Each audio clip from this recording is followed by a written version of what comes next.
আসলে স্যার ভালো মানুষ, সারা বাংলাদেশের মানুষ স্যারকে চাচ্ছে আরো কিছুদিন থাকুক।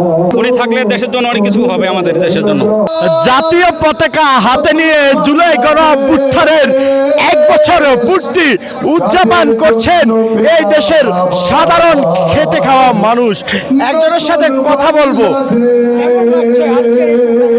আলহামদুলিল্লাহ, অনেক খুশি আজকে এই দিনের জন্য। আমরা এই দিনে যে পরিস্থিতি ছিল এটা তো সবাই বাঙালি দেখছে। আমরা এরকম আর বাংলাদেশ দেখতে চাই না। আমরা সামনের দিকে আগাইতে চাই, দেশকে নিয়ে আগাইতে চাই, দেশের মানুষ আগাইতে চাই। আমাদের দেশ নিয়ে স্বপ্ন, অনেক স্বপ্ন, সবারই স্বপ্ন, সারা বাংলাদেশের মানুষ। আমরা দেশটাকে আমরা উচ্চ ধরনের আগাইতে চাই, সেজন্য আমরা দেশটাকে নিয়ে ভাবি।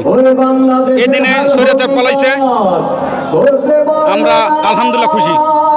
মোহাম্মদ ইউনূসের কাছে আপনাদের প্রত্যাশা কি? আসলে স্যার ভালো মানুষ, সারা বাংলাদেশের মানুষ স্যারকে চাচ্ছে আরো কিছুদিন থাকুক। স্যার অনেক ভালো মানুষ, উনি থাকলে দেশের জন্য অনেক কিছু হবে, আমাদের দেশের জন্য আমি মনে করি।